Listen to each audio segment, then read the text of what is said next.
புகழஞ்சலி நிகழ்ச்சிக்கு எங்களுடைய சங்கத்தின் மூத்த உறுப்பினர் திரு கங்கை அமரன் அவர்களை தலைமையேற்று நடத்தி தரும்படி வேண்டிக் கொள்கின்றோம்.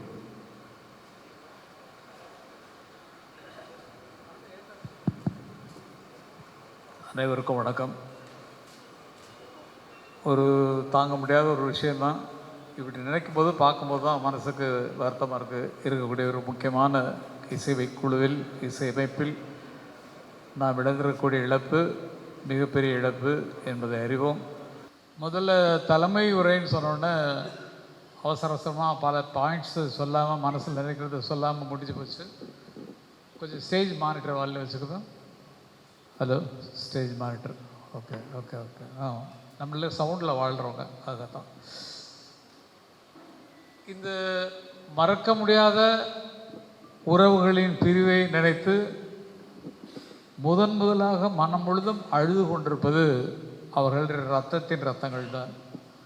அவங்களுக்கு தான் அந்த வலியினுடைய வேதனை அவங்களுக்கு தான் தெரியும். அதற்கப்புறம் அந்த ரத்தம் எங்கே போய் சேர்ந்ததோ, எந்த குடும்பத்தில் சேர்ந்ததோ, அவர்கள் மனைவியிலிருந்து அல்லது குழந்தைகளிலிருந்து அவர்களுக்கு பேரம்பேத்திலிருந்து எல்லாரையும் அந்த பாதிப்பு அதிகமாக இருக்கும்.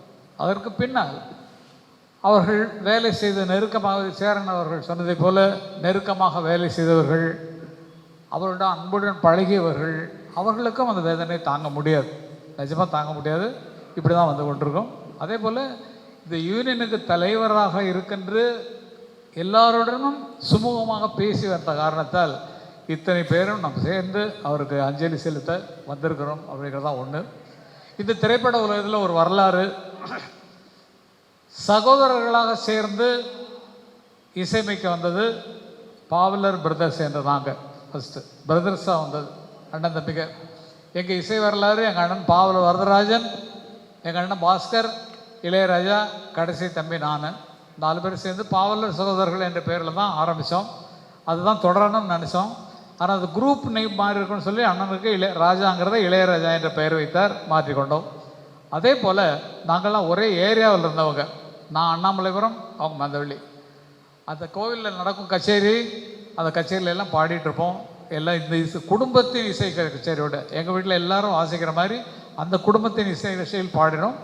எங்களுக்கு பின்னால் சம அளவுக்கு அண்ணனுக்கு சரியான அளவில் அவர் பாட்டா இவர் பாட்டான்னு தெரியாத அளவுக்கு மிக அற்புதமான இசையில் மேல் வந்தவர்கள், தங்களை வருத்தி கொண்டு இது வேண்டாம் அது வேண்டாம் அது வேண்டாம்னு எப்படி முயற்சி பண்ணி வந்தவர்களில் நிச்சயமாக தேவா அவர்களை பாராட்டி தான் தீர வேண்டும். அதுக்கப்புறம் நினச்சோம்னா அந்த மெலடிஸு, அது ஆர்கஸ்ட்ரேஷன் எல்லாமே இவர்கள் குடும்பத்தில் வந்து சேர்ந்தது அப்படிங்கிறதான் ஒன்று. அண்ணன் தம்பிகள் ஒற்றுமையாக இருப்பது சில நேரம் கஷ்டம். ஏன்னா வந்து எங்கள் அண்ணா ஒரு டைப்பு, இவங்க அண்ணா ஒரு டைப்பு, எங்கள் அண்ணா வேறு மாதிரி இல்லை. நீங்கள் அதை தான் சொல்கிறேன். எங்கள் அண்ணன் எப்படின்னா, நான் போய் ரெக்கார்டிங்கில் உட்காரேன்னா அண்ணா உட்காந்து எழுதிட்டு இருப்பார். எழுதி முடிச்சுட்டு என்னடா அப்படின்வார். இல்லை சும்மா பார்க்க வந்தேன். அவர் எழுந்து நின்று இப்படி திரும்புவார், ஒரு ரவுண்ட் அடிப்பார். பார்த்துட்டியா பாரு, அப்போ போன்னு சொல்கிறியா அப்படின்னு சொல்லுவேன் நான். இந்த மாதிரி எங்களுக்குள்ள நடக்கும். ஆனால் இவர்கள் குடும்பத்தில் இருக்கவங்கெல்லாம் எல்லாமே ரொம்ப நேசமாக, தம்பி இதை நீ பாடுறா, இன்னொரு இருக்குது. அதேமாதிரி எனக்கும் நடந்திருக்கு. அண்ணா 6 படம் ரிலீஸ் ஆகுது, ஒருன்னா 3 படத்தை எடுத்து நான் இன்னொரு இடத்துல ரீ ரெக்கார்டிங் பண்ணிட்டு இருப்பேன். முரளியெல்லாம் என் கூட இருந்தவர் தான்.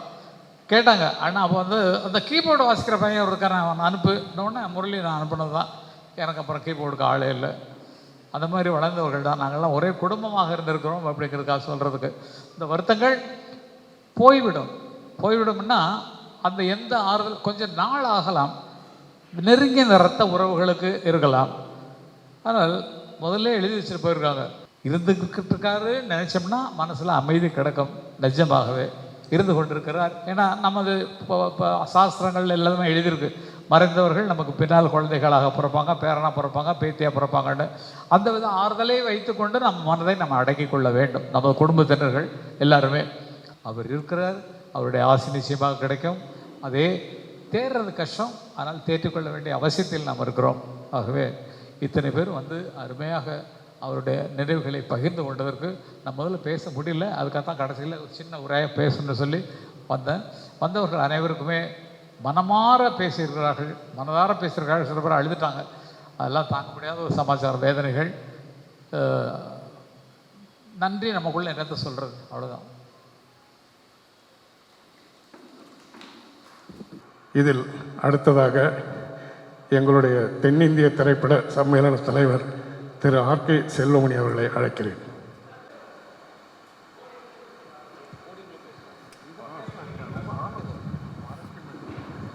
அனைவருக்கும் வணக்கம். அனைவருக்கும் வணக்கம். சகோதரர் சபேஷ் முரளி அவருடைய நினைவை போற்றும் விதமாகவும் அவருடைய புகழை நமது உறுப்பினர்களுக்கும் நமக்கும் அஞ்சலி செலுத்தும் விதமாகவும் இந்த நிகழ்ச்சியை ஏற்பாடு செய்த இசைக்கலைஞர் சங்கத்திற்கு சம்மேளனத்தின் சார்பில் எங்களுடைய நன்றிகளை தெரிவித்துக் கொள்கிறோம். ஏன்னா வழக்கமாக இசைக்கலைஞர் சங்கத்தில் இதுபோல் ஒரு ஆர்கனைஸ் பண்ணி இது வரைக்கும் நினைவுபடுத்த எனக்கு நான் ஒரு 10-12 வருஷம் ஆகுது சம்மேளனத்துக்கு ஒரு நிகழ்ச்சி எனக்கு தெரிஞ்சு நடக்கலை. ஆனால் முதன்முறையாக நம்ம சகோதரர் சபேஷனுக்கு இந்த நினைவஞ்சலி நீங்கள் எல்லாருமே கலந்துக்கிட்டு இருக்கீங்க. சபேஷ் எங்களுக்கு ஒரு 20-25 வருஷமாக எனக்கு நல்ல நண்பர். அதுக்கு முன்னாடி சாரோட ஒரு படம் தான் பண்ணேன். நான் அடிமைச்சிகளில் ஒரு படம் பண்ணும்போது தான் எனக்கு நெருக்கமாக, அதுக்கு முன்னாடி ராஜா சாரோட படம் பண்ணிருக்கும்போது தேவா சாரோட அந்த படத்தில் தான் நான் அவரோட ஜாயின் ஆனேன். அப்போ எனக்கும் தேவா சாருக்கும் கொஞ்சம் ரொம்ப நெருக்கமாக இருக்குது. நம்ம கொஞ்சம் அந்த கம்ஃபர்டபுள் ஜோனை கொடுத்தவர் சபேஷ் நல்லா பேசி என்னென்ன இது அண்ணங்கிட்ட பேசலாம் அப்படி பேசலாம்னு சொல்லி அதிலிருந்து எங்களோட நட்பு தொடர்ந்து வந்துகிட்டே இருந்தது. ஆனால் உண்மையாகவே எனக்கு அவருக்கு உடல் சின்னல் சரியில்லை எனக்கு தெரியாது. ஒரு தடவை நான் ஃபோனில் நான் அவருக்கு பேசினேன். ஏதோ ஒரு வேறு விஷயமாக பேசும்போது ரொம்ப வாய்ஸ் ரொம்ப கம்மியாக இருந்தது. நான் சொன்னேன், என்ன சபேஷ் கொஞ்சம் சத்தமாக பேசுங்க அப்படின்னு சொன்னேன். நான் டயாலிஸ் போயிட்டு வந்திருக்கேன் சொல்லமுனே எனக்கு கொஞ்சம் வாய்ஸ். அப்போ தான் எனக்கு அவர் உடல்நிலை சரியில்லைன்னு தெரியும். ஐயோ சாரின்னு சொன்னேன். அப்புறம் மறுநாள் அவரை நேரடியாக அவர் சந்தித்தேன். அப்போ வரும்போது தான் தெரியும் எனக்கு அவர் உடல்நிலை கொஞ்சம் சரியில்லாமல் இருக்கார்.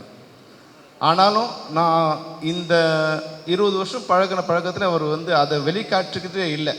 அவர் உடல்நிலை சரியில்லை, எந்த விதமான இதையும் அவர் காட்டு சராசரியான ஒரு இது போலவே தன்னுடைய சோகத்தையும் தன்னுடைய வலியையும் தன்னுக்குள்ளேயே வச்சுட்டு நல்லா இனிமையாக பேசக்கூடிய ஒரு நல்ல நண்பர்.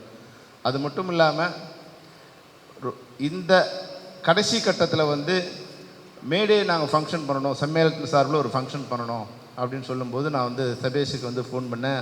சபேஷ் இது மாதிரி ஒரு நிகழ்ச்சி நடத்தணும், மே தின நிகழ்ச்சி நடத்தணும், கொஞ்சம் மிகப்பெரிய லெவலில் நடத்தலான் இருக்கோம், இசைக்கலைஞர் சங்கத்து சார்பாக ஒரு நிகழ்ச்சி பண்ணி தர முடியுமான்னு. என்னென்ன கேட்குறீங்க, என்ன உடனே பண்ணிவிடுவோம், எதுக்கு பண்ணலாமான்னு ஏன் கேட்குறீங்க, பண்ணுங்கன்னு சொல்லுங்கள் நாங்கள் பண்ணிடுறோன்னு சொன்னோம். அது முடிஞ்சு ஒரு 1 வீக் நாங்கள் அவரோட கான்டாக்டே இல்லை. ஏன்னா சின்ன பிரச்சனை உங்களுக்கு தெரியும். அப்போ ப்ரொடியூசர்ஸ் கவுன்சிலோட நமக்கு சின்ன பிரச்சனை நடந்துகிட்ருக்கு. ஃபங்க்ஷன் நடத்தலாமா வேணாமா அப்படிங்கிற மாதிரி நடந்துகிட்ருக்குது. 2 டேஸ் முன்னாடி தான் சரி நடத்திடுவோன்னு சொல்லி ஆர்கனைஸ் பண்ணி கேட்கும்போது, சார் இது மாதிரி ரெடி பண்ணலாமான்னு அவர் சொல்லும்போது அவரோட முரளிகிட்ட ஒரு லிஸ்ட்டு கொடுத்து அனுப்பிச்சிதார். நாளைக்கு இந்த சாங்கெல்லாம் நாங்கள் ரெடி பண்ணிட்டோம், இந்த சாங்கை பாட போகிறோம். அதாவது ஒரு வேலையை கொடுத்த பிறகு அது பண்ணுறாங்களான்னு நம்ம செக் பண்ண வேண்டிய அவசியமே இல்லாமல் நிகழ்ச்சி நடந்தாலும் நடக்கலாலும் எங்கள் வேலை அது தயார் பண்ணி வைக்கிறதுங்கிற மாதிரி இருக்கும்போது உண்மையாகவே எனக்கு ரொம்ப சந்தோஷமாக இருந்தது. அன்னைக்கு மேடையில் அவர் நிகழ்ச்சியில் கலந்துட்டு போது கூட அந்த தன்னுடைய எந்த வேதனையும் அவர் வெளிக்காட்டாமல் சாதாரண ஒரு இது போல் இருந்து அந்த நிகழ்ச்சியை சிறப்பாக பண்ணி கொடுத்துருந்தார். அப்போ நான் நினச்சேன் கொஞ்சம் ஆரோக்கியமாக தான் இருக்காருன்னு நினச்சேன். திடீர்னு அவரோட மரண செய்தி கேட்கணுன்னே உண்மையே எங்களுக்கு ஷாக்காக இருந்தது, ரொம்ப வருத்தமாக இருந்தது. ஏன்னா நாங்கள் ஒரு இசையமைப்பாளராக அவரை பார்த்து வியந்ததை விட ஒரு சகோதரர்கள் எப்படி இருக்கணுங்கிறதுக்கு திரைப்படங்களில் நாங்கள் பார்த்த திரைப்படங்களில் எப்படி சகோதரர்கள் இருக்கணுமோ அது மாதிரி உங்களுடைய குடும்பம் இருந்தது தான் ரொம்ப சந்தோஷமாக இருந்தது. இது மாதிரி அண்ணன் தம்பினா இப்படி தான் இருக்கணும். நம்ம சினிமாவில் தான் பார்த்துருக்கோம். ஆனால் வறுமையிலும் சரி வளர்ந்த பிறகும் சரி அந்த குடும்பம் அந்த அழகாக அவ்வளோ அன்பாக இருந்தது. அதில் ஒரு கால் ஒரு பந்தல நாற்காலில் ஒரு கால் உடைஞ்ச மாதிரியே இந்த குடும்பம் நிலை குடிஞ்சு நிற்கிறது நான் பார்க்கும்போது ரொம்ப வருத்தமாக இருக்குது. ஆனால் அமரன் சார் சொன்ன மாதிரி இறைவனோட விதியை இறைவனோட செயலை யாராலும் தடுத்து நிறுத்த முடியாது. அதை நம்ம அப்படியே அக்செப்ட் பண்ணிட்டு காலத்தில் போயிட்டு வேண்டியதாக இருக்கும். நாம் அவருக்கு செலுத்துகிற நன்றியே அவருடைய நினைவை எப்போதும் போற்று விதமாக அவருடைய புகழை அவர் செய்த நல்ல குணங்களை நம்ம எல்லாரோடும் ஷேர் பண்ணிக்கிறது தான் அதற்கு முதல் படியாக தான் இந்த நிகழ்ச்சி வந்திருக்கு. இந்த நிகழ்ச்சியில் நிச்சயமாக சபேஷோட நினைவுகளை அனைவருக்கும் கொண்டு செல்லும் விதமாக சம்மேளனம் தொடர்ந்து அதற்கான இசைக்கலைஞர் சங்கத்தின் சார்பில் நீங்கள் என்னென்ன வேறு எதுவாக நிகழ்ச்சி நடந்திருந்தாலும் அது சம்மந்தமான எதுவாக இருந்தாலும் நாங்கள் முழு ஒத்துழைப்பை கொடுப்போம் என்று தெரிவித்துக் கொண்டு சபேஷ் அவர்களுக்கு தென்னிந்திய சம்மேளனத்தின் சார்பில் தொழிலாளர் சம்மேளன சார்பில் எங்களுடைய இரங்கல்களை தெரிவித்துக் கொள்கின்றோம். திரைப்பட இயக்குநர்கள் சங்கத்தின் செயலாளர் திரு பேரரசு அவர்களை அழைக்கிறேன்.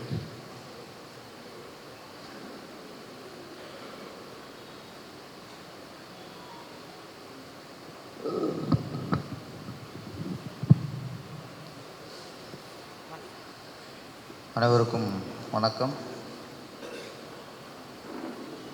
நான் தமிழ் திரையுலகில் அன்னைக்கும் பார்த்து வியக்கிற விஷயம் தேவா அவர்களோட குடும்பத்தை பார்த்தான். ஒரு குடும்பம் எப்படி இருக்கணும், அப்பா பையன் எப்படி இருக்கணும், அண்ணன் தம்பிக்கு எப்படி இருக்கணும், அதுக்கு இன்றைக்கி நான் பார்த்து கேட்குற உதாரண குடும்பம் தேவாசரோட குடும்பம். திறமசாலிகளாக இருக்கலாம், மிகப்பெரிய திறமசாலிகளாக இருக்கலாம், ஆனால் நல்ல மனிதர்களாக இந்த காலகட்டத்தில், இந்த கலிகாலத்தில் இன்றைக்கும் பாசத்தோடு குடும்ப உறவுகளெல்லாம் அரவணைச்சு வாழ்கிறதுல அன்னைக்கு அதிசயம், அபூர்வம். இன்னைக்கு பழைய படம் அன்பு சகோதரர்கள், அப்புறம் அபூர்வ சகோதரர்கள்லாம் படம் வந்திருக்கு. அது ரெண்டுக்கும் உதாரணம் தேவா சகோதரர்கள். ஸ்ரீகாந்த் தேவா என்னுடைய பல படங்களுக்கு அவர் தான் மியூசிக் பண்ணியிருக்கிறாரு. சிவகாசி, திருவண்ணாமலை, பழனி நிறைய ஹிட்டு கொடுத்ததுக்கப்புறம் பார்ப்பேன் அவரை. அவர் உருவம் பெரிய உருவம். ஆனால் அவங்க அப்பா வந்தார்னா அந்த பாடி லாங்குவேஜ் அப்படியே மாறிடும். அந்த உருவத்தில் ஒரு பணிவு வரும். அப்பாட்ட அதுன்னு பேச மாட்டார். அப்பா பேசிப்பார், இவர் தலைமட்டும் ஆட்டுவார். எனக்கு ஒரு சின்ன வயசில் ஓகே, அப்பாவும் ஒரு மியூசிக் டைரக்டரு, மகனும் இன்றைக்கி பெரிய மியூசிக் டைரக்டரு. ஆனால் அப்பா வரும்போது அவர் அங்கே குழந்தையாக பார்ப்பேன் நான். அப்புறம் பார்த்தா சபேஷ் முரளி அவர்கள் சேரன் படங்களில் தவமாயத்தவமிருந்து பொக்கிஷம் இதெல்லாம் மியூசிக் டைரக்டர் ஆகி நல்ல புகழோடு இருக்கார். எப்படி தேவா சார் மியூசிக் டைரக்டரோ அவங்க தனியாக மியூசிக் டைரக்டர் ஆகிட்டாங்க. அங்கேயும் எனக்கு ஒரு வியப்பு தான். இப்போ என்னோடய படங்களுக்கு ஸ்ரீகாந்த் சார் மியூசிக்கு, இந்த ரீரெக்கார்டுங்கில் மற்ற கம்போசர் வந்திருப்பாங்க. அதில் சபேஷ் முரளி அவங்களும் இருப்பாங்க. ஸ்ரீகாந்த் அவர்களுக்கு ஒரு சித்தப்பா, ஆனால் சித்தப்பாங்கிறதே காட்டிக்க மாட்டாங்க.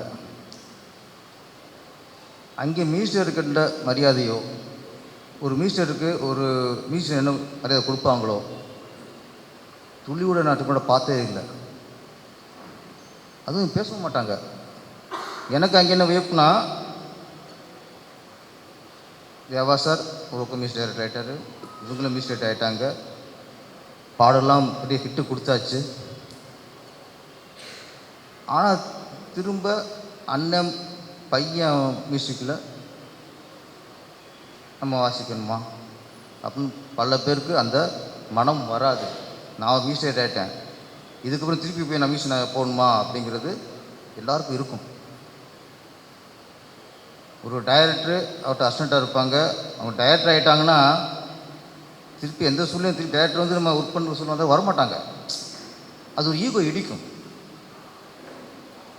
அந்த இடம் ஒரு நம்ம சாதாரண நினச்சிட முடியாது அந்த இடத்த. நான் என் படம் ரீரெக்கார்டிங்கில் வாசிக்கும் போது எனக்கு நான் அந்த ஒரு வியப்படம் பார்ப்பேன், எப்படி உங்களால் முடியுது. மற்றவங்கன்னா மிஸ்டர் ஆனதுக்கப்புறம் ஒன்லி நான் மிஸ்டர் ரேட்டு தான், வேறு படத்தில் வரமாட்டேன். அதுவும் மற்றோட போவாங்க, திருப்பி அண்ணன் படத்துக்கோ அண்ணன் பயன் படத்துக்கு வரலாம் இது இடிக்கும். அந்த ஒரு விஷயத்தை நான் பார்த்து பயந்தேன். அவங்க ரீரெக்கார்டிங் நல்லா வச்சாங்க, அதெல்லாம் விஷயம் இல்லை. ஒரு உறவுக்குள்ள ஒரு மரியாதை. அதே மாதிரி சபேஷ் சார் முரளி சாராவது கொஞ்சம் ஏதாவது கேட்டால் பதில் சொல்லிடுவார் வார்த்தையா. சபேஷ் சார்கிட்ட வந்து என்ன பேசணும், ஒரு தலையை செத்துப்பார், சைலண்டாக சிரிச்சுக்குவார். நான் பேசியே பார்த்ததில்லை. ஒரு 2 மாதத்துக்கு மட்டும் தான் சங்க விஷயமா அவர் நம்மளோட இல்லை, நான் நம்ம முரளிட்டு தான் நம்பர் கேட்டு அவர்கிட்ட பேசினேன். ஃபோனில் தான் பேசினேன். சொல்லுங்கள் சார், சொல்ல மாதிரி தான் வாய்ஸே வராது. ஓகே சார், சரி சார், சரி சார், நம்ம தான் பேசிகிட்டு இருப்போம். அவர் சைடில் சரி சார், ஓகே சார், போல தான் இருக்கும்.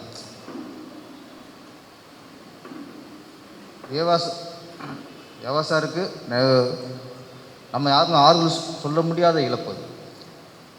ஏன்னா ஒரு அண்ணன் தம்பிங்கிறதே ஒரு ஸ்டேஜ் வரைக்கும் தான். தம்பிகளுக்கு கல்யாணம் ஆகி அத்தனை குடும்பம் ஆகிட்டால் அது வெவ்வேறு வாழ்க்கை ஆகி போயிடுது. ஆனால் இவங்களுக்கு எல்லாருக்கும் கல்யாணம் ஆகி தனி குடும்பம் இருந்தால் கூட இவங்க வாழ்க்கை ஒன்று. குடும்பம் தனித்தனியாக இருந்துச்சு. ஆனால் தேவாசாரம் அதை கூட வாழ்க்கைங்கிறது ஒன்றாத்தான் இருந்துச்சு.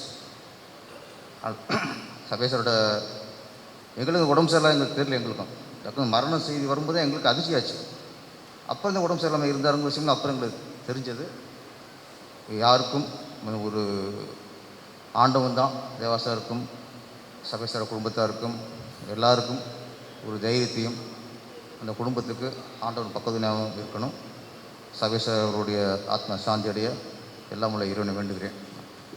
அடுத்ததாக திரைப்பட இசையமைப்பாளர் திரு சிற்பி அவர்களை ஓரிரு வார்த்தைகள் கூறுமாறு அழைக்கிறேன்.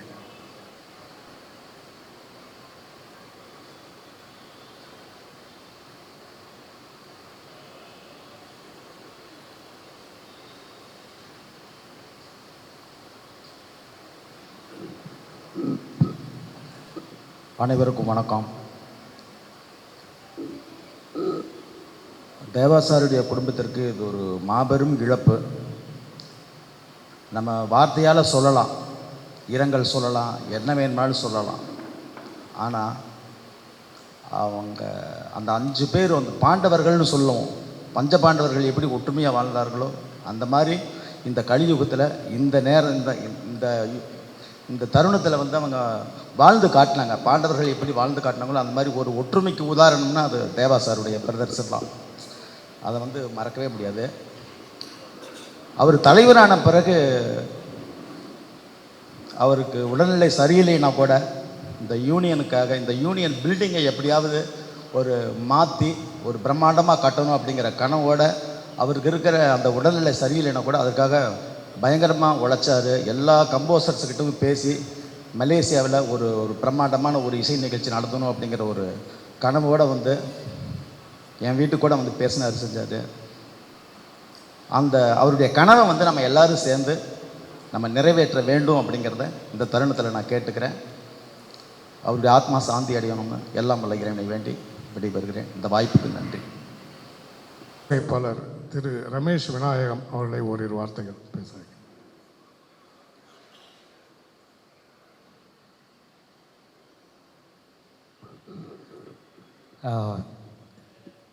சபேஷ் வந்து எனக்கு 1985 எனக்கு பழக்கம். நானும் அவரும் வந்து சேம் பர்த்டே வந்து ஷேர் பண்ணுறோம். நான் 777 கூப்பிடுவேன் அவருக்கு. 7th July நான் வந்து மச் எங்கர் டு ஹிம். அவருடைய பியானோ வாசிக்கக்கூடிய அவரோட கைகள் பார்த்து நான் ரொம்ப வியந்திருக்கேன். இது வந்து விஜயா வாகினியில் தான் முதல்ல நான் வந்து மீட் பண்ணேன். ரொம்ப குண்டாக இருப்பார், தலை கொஞ்சம் ஜாஸ்தி இருக்கும். அது அவர் பார்த்தா அவர் வாசிக்கிற அந்த ப்ரொக்ரெஷன்ஸ் எல்லாம் வந்து என்டையர்லி டிஃப்ரெண்ட் கலர். இந்த நான் ரிச்சர்ட் கிளேடர்மேன்லாம் கேட்பேன். அப்புறம் பார்த்தா அந்த சவுண்ட் வந்து இவர் கையிலேருந்து வரும். நான் அவர் பக்கத்தில் போய் கேட்டேன், ஐயா உங்கள் கையை காமிங்க, அது என்னது இது அப்படின்னு கேட்டிருக்கேன். பார்த்தா பூ மாதிரி சின்ன கை, என் விரல் மாதிரி தான். இது எப்படி பறக்கிறது? இந்த டாம் அண்ட் ஜெரியில் வந்து நீங்கள் பார்த்துருப்பீங்க, இந்த பியானோ வாசிச்சா ஒரு விரல் மட்டும் நீண்டி அடுத்த 2 ஆக்டேவ் தள்ளிய டாங்கன் மேலே அடிக்கும். அது மாதிரி ஒரு ஆச்சரியமான ஒரு பிளேயர். வியந்து போய் தான் நான் வந்து அவரை பார்த்துருக்கேன். அதுக்கப்புறம் எஸ்.ஏ. ராஜ்குமாருக்கு நான் வித்யாசார் இருந்த பொழுது நிறைய வாசிச்சிருக்கார் அவர். என்னோடய வாழ்க்கையில் நான் ரொம்ப பார்த்து வியந்த ஒரு மியூசிஷியன் சபேஷ். என்னுடைய முதல் படம் வந்து நான் பண்ணினது 1989 தெலுங்கு படம் பண்ணேன். ராமோஜிராவ் என்னை இன்ட்ரடியூஸ் பண்ணார் அப்போ அந்த டைட்டில். அதுக்காக தெலுங்கு தெரியாது. அப்போது எனக்கு அந்த 6 பாடல்கள் பாடுறதுக்கு டெமான்ஸ்ட்ரேஷன் பண்ணுறதுக்கு வந்து எனக்கு ஃப்ரீயாக வந்து வாசி கொடுத்தாரு. நான் காசு கொடுக்குறேன்னு சொன்னேன். இன்னொன்று உனக்கு படம் வந்து நீ வந்து பெருசாக வந்தேன்னா அதுதான் எனக்கு வந்து நீ கொடுக்குற பரிசுன்னு சொன்னார். ஸோ அதுக்காக நான் கடமைப்பட்டிருக்கேன். என்னோடய முதல் படம் கிடச்சிது எனக்கு. அதே மாதிரி கொஞ்சம் மியூசிக்கில் வந்து இதுதான் வாசிக்கணும்னு சொல்லக்கூடிய ஒரு ஆள் நான். ஸோ ஒரு தக்கடன்னு சொல்லி ஒரு 24 கார்டில் வந்து நான் ஸ்டாப்பாக ஒரு வாசிக்கணும். பறந்துது கை என்னோட அந்த ஒரு முதல் பாடல்களில். ஸோ இது தவிர வந்து ஒரு ஆச்சரியம் என்னென்னா, he had a great voice. நிறைய பேருக்கு தெரியாது. அந்த ஷண்பகமேஷன் ஒரு தடவை பாடினார் என் காதில் வந்து இந்த கை எவ்வளோ பூ இருக்கோ அவ்வளோ பூ ஒரு குரல் பேசும். ஸோ என்னை பொறுத்தவரையில் I feel I have lost a very very wonderful human being, a great musician. ஒரு எபிலிட்டி. அப்போ கை பார்த்த போது நான் வந்து வேலை செஞ்சது கை இது ரமேஷ், இது வந்து பூ மாதிரி இருக்குன்னு சொல்கிறீங்களேன்னு சொன்னார். ஆனால் அந்த வேலை வந்து ஒரு சித்து வேலை தான். ஒரு மியூசிக் வாசிச்சானா எனக்கு ரொம்ப ஒரு இனிய நண்பர். இந்த பிறந்த நாள் போது நான் வந்து அவர்கிட்ட எப்போ பேசுவேன். அவருடைய இழப்பு வந்து எனக்கு வந்து ஒரு வலி தான். ஐ எம் ஷுர் அவர் வந்து இந்த சபேஷ்ன்னு சொன்னால் சபாஷ் தான் சொல்லணும்னு நினைக்கிறேன் நான். அது நடராஜனுடைய பெயர் சபா ஈஸ்வரன். அது லயமும் தாளமும் ஸ்வரமும் சேர்ந்த ஒரு மனிதனாக அவர் இருந்திருக்கிறார். அவருடைய ஆன்மா சாந்தி அடைய நான் வந்து வேண்டிக்கிறேன். இசைக்கலைஞர் சங்கத்தின் முன்னாள் தலைவர் திரு இசை வசந்தம் எஸ்.ஏ. ராஜ்குமார் அவர்களை அழைக்கிறேன்.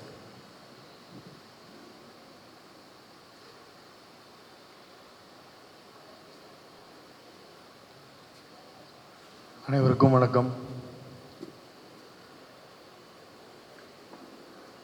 ரொம்ப ஒரு நெடிய நினைவு புத்தகத்தில் ஒரு ஹீரோ அவர் சபேசன்.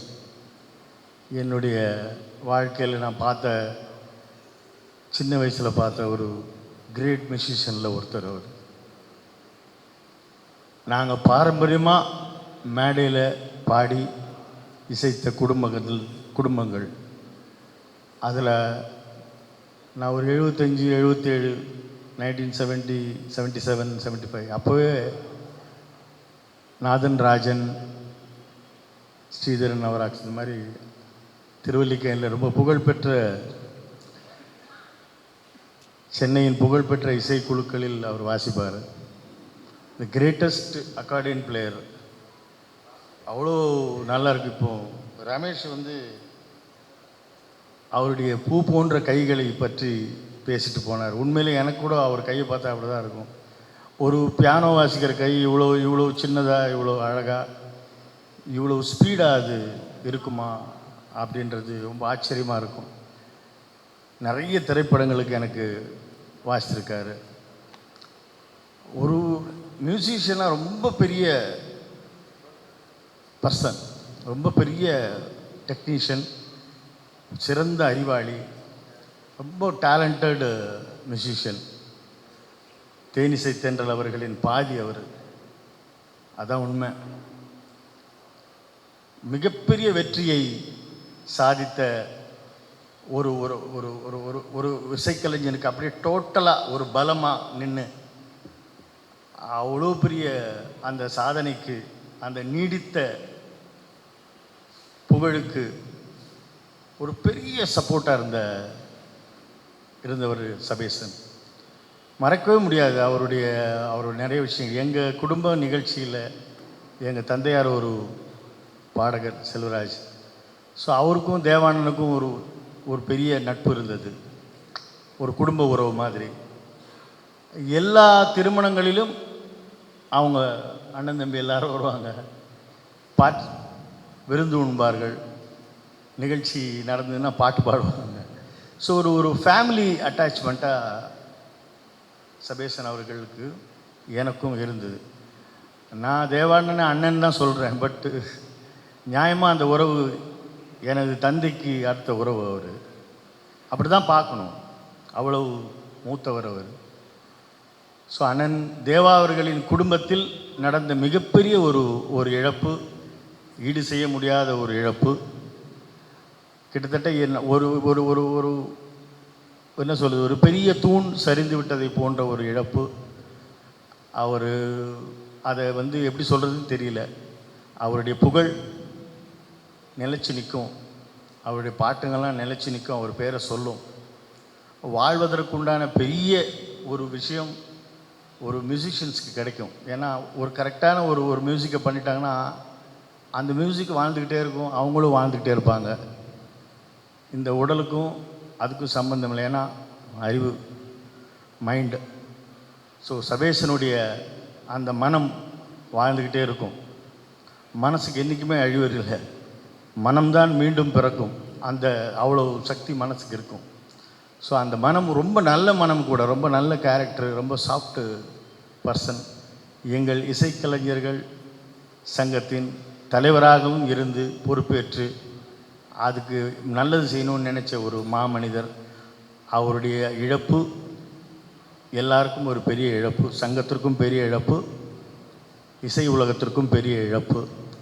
அவருடைய மறைவை அவர் குடும்பம் ஏற்றுக்கொண்டு அவருடைய நினைவை போற்ற வேண்டும்.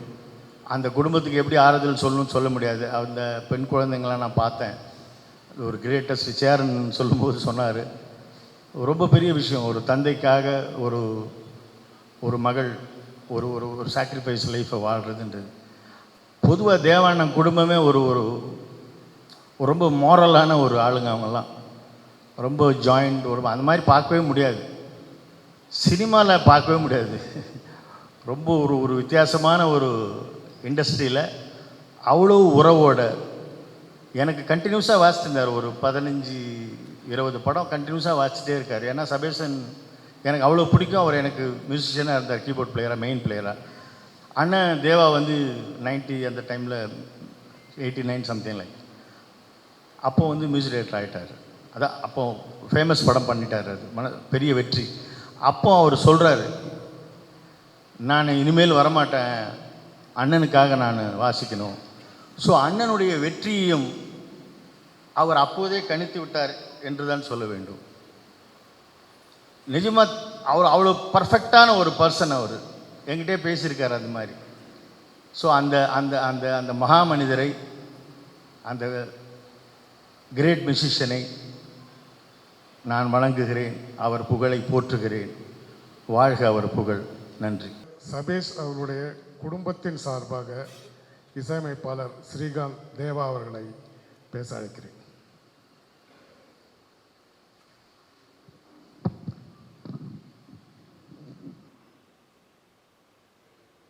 மேடையில் இருக்கும் எல்லோருக்கும் வணக்கம். இன்னைக்கு எங்கள் சித்தப்பாக்காக எல்லாரும் வந்திருக்கீங்க, எல்லாருக்குமே ரொம்ப நன்றி. நான் ஒரு கீபோர்ட் பிளேயராக இங்கே நிற்கிறேன். அது காரணம் வந்து சபேஷ் சித்தப்பா தான் சொல்லுவேன். அவர் தான் என்னோட விரல் பிடிச்சி எனக்கு கீபோர்ட்லாம் சொல்லி கொடுத்தாரு. ஸோ எனக்கு முதல் குரு அவர். ஸோ அவர் இல்லைன்றது என்னால் நம்ப முடியல. அவர் எங்கள் கூட தான் இருக்கார். ஸோ கண்டிப்பாக அவரோட பிளெஸ்ஸிங் எங்கள் குடும்பத்துக்கும் அவரோட நண்பருக்கும் எல்லாருக்குமே இருக்கணும்னு சொல்லிட்டு நான் வேண்டிக்கிறேன். ஸோ அவர் ஆத்மா நல்லபடியாக சாந்தி அடைய வேண்டி கடவுள்கிட்ட வேண்டிக்கிறேன். ரொம்ப நன்றி எல்லாருக்கும், ரொம்ப நன்றி. இன்னைக்கு வந்ததுக்கு ரொம்ப நன்றி. நன்றி. அடுத்ததாக நம்முடைய சம்மேளனத்தின் பொதுச் செயலாளர் திரு சுவாமிநாதன் அவர்களை அழைக்கிறேன்.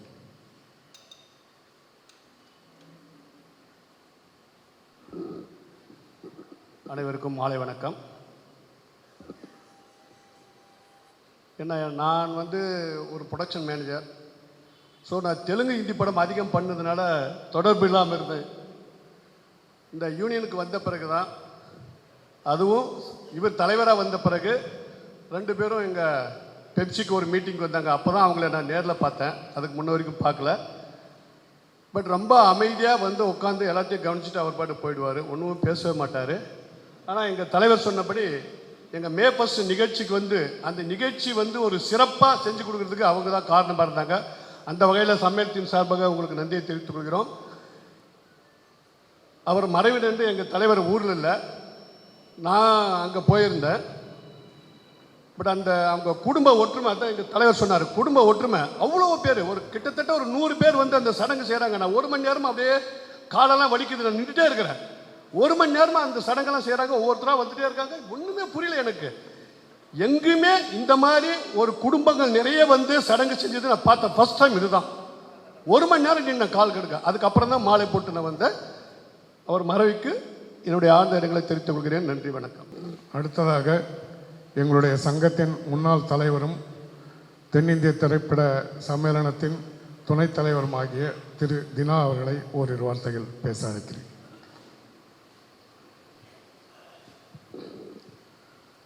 அனைவருக்கும் வணக்கம்.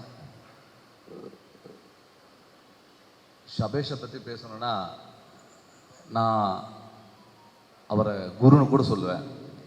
ஏன்னா சந்திரபோஸ் சாருடைய ரெக்கார்டிங் தான் அவர் மெயினாக வாசிப்பார். அப்போது நான் உதவியாளராக போய் அறிமுகமாகறேன். எனக்கு அப்போ என்னன்னே தெரியாது, அது எப்படி நொட்டேஷன் எழுத கூட தெரியாது.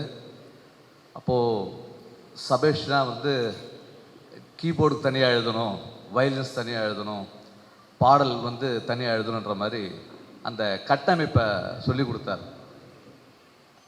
சபேஷ் வந்து பார்க்க சாதுரியமாக இருப்பார், ஆனால் அவர் ரொம்ப ரொம்ப எல்லாருடைய மனசையும் அவர் கவர்ந்துருவார். என்ன ஒரு காரணம்னா, இங்கே அமர்ந்திருக்கக்கூடிய மரியாதைக்குரிய சேரன் அவர்களுடைய படம் ஆட்டோகிராஃபில் வந்து அந்த பின்னணி இசை இனி யாராலும் பண்ண முடியாது, அது மட்டும் உண்மை. அந்த பின்னணி இசை எவராலும் நினைக்க முடியாது, அதுவும் உண்மை. அந்த பின்னணி இசை நீங்க எத்தனை வாட்டி பார்த்தாலும் போர் அடிக்காது.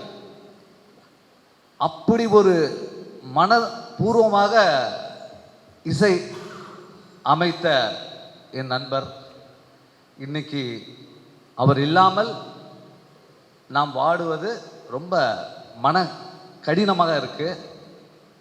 மேலும் முரளி நானும் ஒன்றா தான் வேலை பண்ணியிருந்தோம். நாங்கள் 2 பேரும் அண்ணன் கங்காபுரம் கிட்ட அசிஸ்டண்ட்டு தான் இருந்தோம். அதனால் அந்த பழக்கம் வந்து அவங்களோட நான் இருந்த ஃப்ரெண்ட்ஷிப்போட சபேஷனை நான் ஏன் குருன்னு சொன்னேன்னா, மரியாதையோடு நான் கற்றுட்டேன் விஷயம் நிறைய இருக்குது சபேஷ்கிட்ட. எனக்கு ஒரே ஒரு ஆசை, அந்த ஆசையை வந்து நிர்வாகிகள் பண்ணணும்னு நினைக்கிறேன். அவர் பெயரில் மேலே இருக்கிற அந்த ரூமை, அந்த அரங்கத்தை சபேஷ் அரங்கம் என்று பெயரிட வேண்டும் என்று இதன் மூலியமாக இங்கே எல்லாரும் மூலியமாக நான் தெரிவித்துக் கொள்கிறேன். இதுதான் நாம் அவருக்கு செய்ய வேண்டிய மரியாதை. அவர் பெயர் என்றென்றும் நிலைத்து நிற்க இந்த யூனியன்ல ஒரு பகுதியான மேலே இருக்கிற அந்த ரூமுக்கு, அந்த அரங்கத்திற்கு ஷபேஷ் அரங்கம் என்ற பெயரிட வேண்டும் என்று சொல்லிக்கொண்டு இந்த வாய்ப்பினை எனக்கு கொடுத்த நிர்வாகத்திற்கு நன்றி, நன்றி, வணக்கம். பஞ்ச பாண்டவர்கள் என்று சொன்னால் அது தேவா சகோதரர் அவர்களே சாரும். அந்த 5வரில் ஒருவரை இழந்த அந்த குடும்பத்தினின் கடைசி தம்பி திரு சிவா அவர்கள் அவருடைய அஞ்சலி செலுத்துவார்.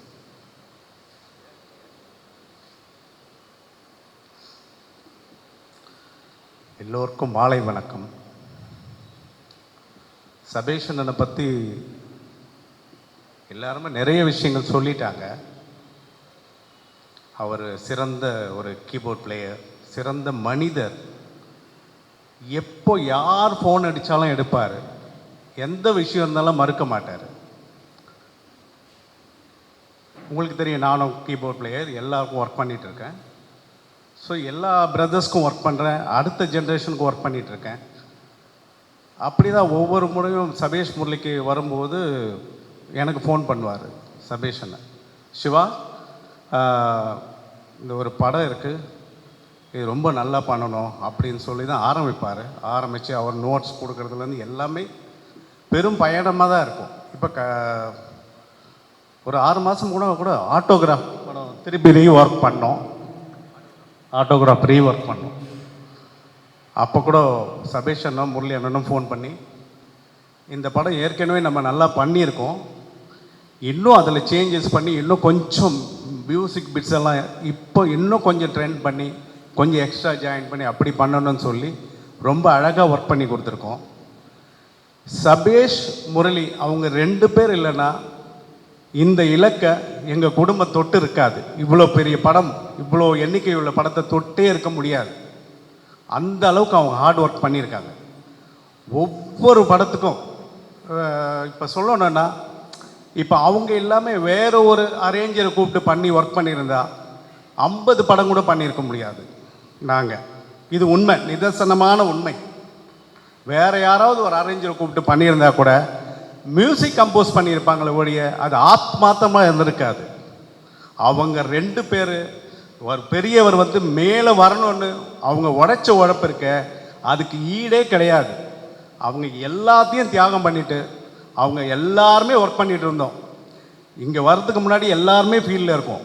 எல்லாருக்கிட்டையும் எல்லாருமே விட்டுட்டு வந்து இங்கே யுனைடெட் ஆகி இது பெரிய விஷயமாக கொண்டு போய் ஒரு இந்த அளவுக்கு மிகப்பெரிய எண்ணிக்கையில் படம் பண்ணி இன்னும் பண்ணிகிட்டு இருக்கோன்னா முக்கியமான காரணம் அவங்க.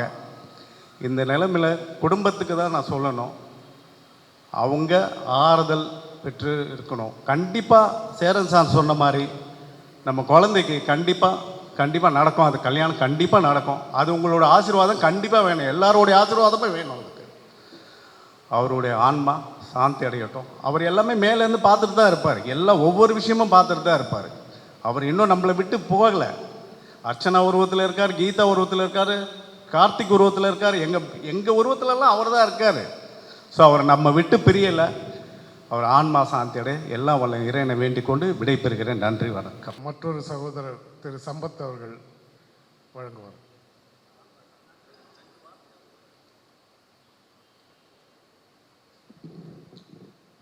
இங்கு வந்திருக்கும் அனைவருக்கும் நன்றி. என் தம்பி சதீஷோட ஆன்மா சாத்தி அடையணும். எங்கள் அண்ணன் தேவான 5 பேரையும் கோழி குஞ்சு மாதிரி வளர்த்தாரு. அதில் ஒரு குஞ்சு பறந்துடுச்சு. வேறு எதுவும் சொல்ல முடியல. ஆன்மா சாத்தி அடையட்டும். இறுதியாக எங்களுடைய சங்கத்தின் பொதுச் செயலாளர் திரு MC முரளிராஜ் அவர்கள் ஏற்புரை வழங்குவார்கள். அதன் பின் படத்திறப்பு இருக்கும். அனைவரும் பொறுமையாக இருந்து அந்த அஞ்சலியை செலுத்திவிட்டு செல்லுவோம்.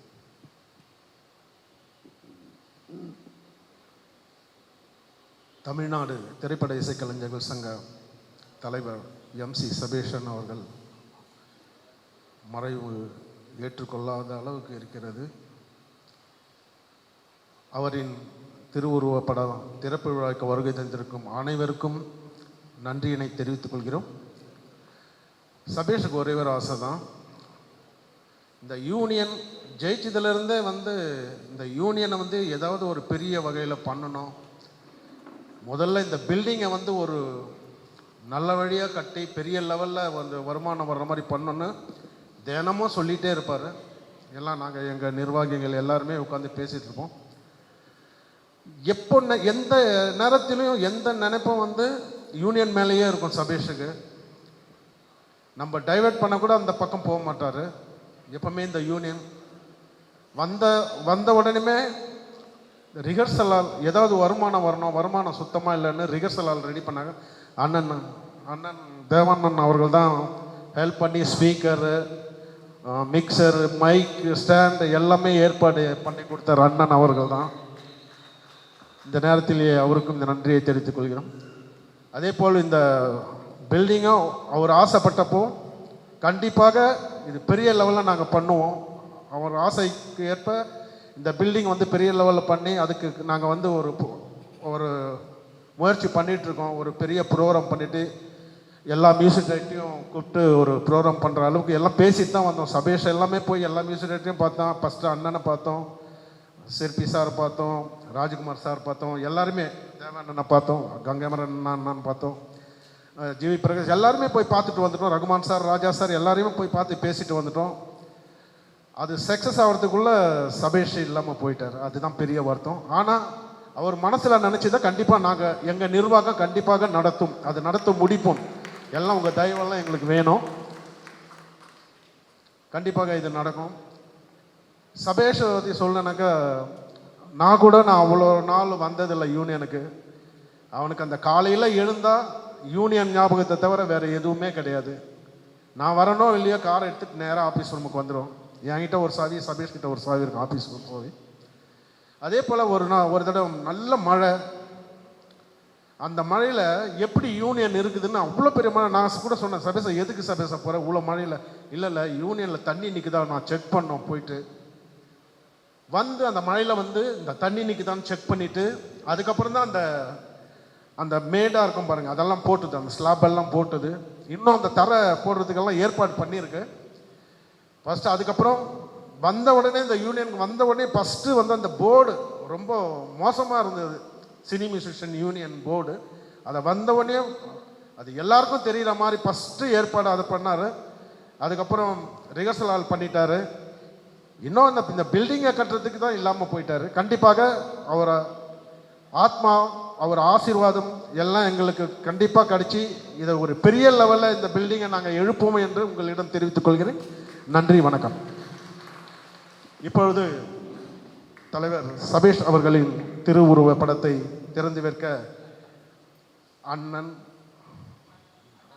அண்ணாக்கள் எல்லோரையும், செல்வமணி சார் அவர் வந்து நான் கண்டிப்பாக சொல்லுவேன், ஏன்னாக்கா அவருக்கு எவ்வளோ ஷெட்யூல் இருக்குது, இருந்தாலும் எங்கள் அழைப்பை கட்டி எப்பவுமே எங்களுக்கு ரொம்ப உறுதுணையாக இருப்பார். அவர் எங்கள் யூனியன் மேலே அவ்வளோ பாசம் அவருக்கு. நானும் சபேஷம் போனோன்னா இல்லைன்னு சொல்ல மாட்டார். நாங்கள் யூனியன் எல்லாமே போவோம், எல்லாத்துக்குமே அவர் வந்து ரொம்ப ஹெல்ப் பண்ணுவார். ஆமாம், அதுபோல் எங்கள் நம்ம யூனியன் மேலே ரொம்ப பாசம் கொண்டவர் செல்வமணி சார். இதுக்கு நீங்கள் கை தட்டலாம் அவரை, ஏன்னா நம்ம யூனியன் சார்பாக அவருக்கு இனிமேலும் உங்கள் ஆதரவு எங்களுக்கு ரொம்ப வேணும். சாரும் அவரு சாரு எல்லாருமே, பேரரசு சாரு எல்லாருக்குமே. அதே போல் இங்கே வந்து எங்கள் குடும்ப இயக்குனர் சேரன் சார், அவர் நாங்கள் இயக்குனர் சொல்கிறத விட எங்கள் சகோதரர்னு சொல்லலாம். ஏன்னா அவர் படத்துக்கு ஏதாவது ஒரு பங்கு எங்களுக்கு இருக்கும், ஏதாவது ஒரு பங்கு. அவர் அந்த பங்குகளில் கூட நாங்களே போய் கேட்டு வாங்கிக்குவோம். அந்த மாதிரி ரொம்ப ஹெல்ப். தினா எங்கள் நண்பர், நாங்கள்லாம் இவர் போன தடவை தலைவராக இருந்தார், இந்த தடவை அதெல்லாம் கிடையாது. மீறி நாங்கள்லாம் நண்பர்கள், நாங்கள்லாம் ஒன்றா திரைப்படத்தில் உழைத்தவர்கள், நாங்கள்லாம் ஒன்றா இருந்தவர்கள். அதை நாங்கள் எப்பவுமே மனசில் வச்சுருப்போம். எங்களுக்கு பாகுபாடே கிடையாது. இப்போவும் தினம்லாம் வந்து அவ்வளோ பாசம். தினமும் எங்கே போனாலும் எங்கள் மேலே விசாரிப்பார். அதே போல் தான் நாங்கள், இந்த வேறுபாடே கிடையாது எங்களுக்கு. அதை நான் உங்களுக்கு ஃபஸ்ட்டு தெரிவிச்சுக்கிறேன். சபேஷ் குடும்பத்தை சார்ந்த கீதா, அச்சு, கார்த்திக் 3 பேரும் வந்து ஒரு நன்றி மட்டும் சொல்லிட்டுங்க. வாங்க வந்தவங்களுக்கு 3 பேரும் வாங்க. கார்த்திக் வா, ஒரு நன்றி மட்டும் சொல்லிடுங்க வாங்க.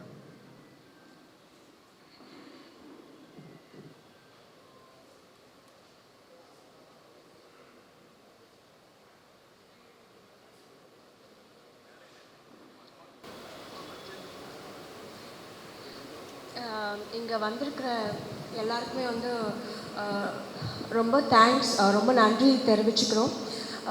அப்பா பற்றி எல்லோரும் ரொம்ப அழகாக நிறைய விஷயம் சொன்னீங்க. அது ஒரு விதத்தில் எங்களுக்கு ரொம்ப பெருமையாக, ரொம்ப ஆறுதலாகவும் இருந்துச்சு. எல்லோரும் பேசின மாதிரி அப்பா வந்து இந்த யூனியனுக்கு வந்து ரொம்ப ஒர்க் பண்ணியிருக்காரு. ஃப்ராங்காக சொல்லணுன்னா, அவர் வந்து எலெக்ஷனில் நிற்கிறச்ச எல்லோரும் வந்து அப்பா வந்து ஜெயிக்கணும் அப்படின்னு தான் வந்து ஒரு மகளை ஆசைப்படுவாங்க. பட் நான் இல்லை, என்னோடய அக்கா எல்லோரும் வந்து என்ன நினச்சேன்னா, எதுக்கு எக்ஸ்ட்ராவாக சிரமப்படணும், இது எதுக்கு இதெல்லாம் பண்ணணுன்ற ஒரு எண்ணத்தில் தான் இருந்தோம். பட் அதையும் மீறி அவருக்கு வந்து ரொம்ப விருப்பப்பட்டு அவர் வந்து அதை பண்ணணும்னு நினச்சார். பிரசிடெண்ட் ஆகணும், யூனியனுக்கு நல்ல விஷயங்கள் செய்யணுன்ட்டு. அப்புறம் அவர் வின் பண்ண பிறகு ஒரு பாதி சந்தோஷம், ஒரு பாதி ஓகே ரொம்ப வேலை செய்யணுமா, ரொம்ப ஏதாவது அவர் கஷ்டப்படணுமா, அப்படி தான் வந்து எங்களுக்கெல்லாம் தாட்ஸ் போச்சு. பட் அவருக்கு அதுதான் ஆசையாக இருந்துச்சு. ஸோ அவர் ஆசைப்பட்டது அவர் செய்வாருன்றதுக்காக நாங்கள் அதுக்காக சந்தோஷப்பட்டோம். திரும்ப நான் எல்லாருக்கும் வந்து இங்கே வந்ததுக்காக எல்லாருக்கும் வந்து நான் நன்றி தெரிவிச்சுக்கிறேன். அப்பா பற்றி நல்ல வார்த்தைகள்லாம் பேசுறதுக்கும் நான் ரொம்ப ரொம்ப கடமைப்பட்டிருக்கேன். ரொம்ப நன்றி தெரிவிச்சுக்கிறேன் எல்லாருக்குமே. வணக்கம்.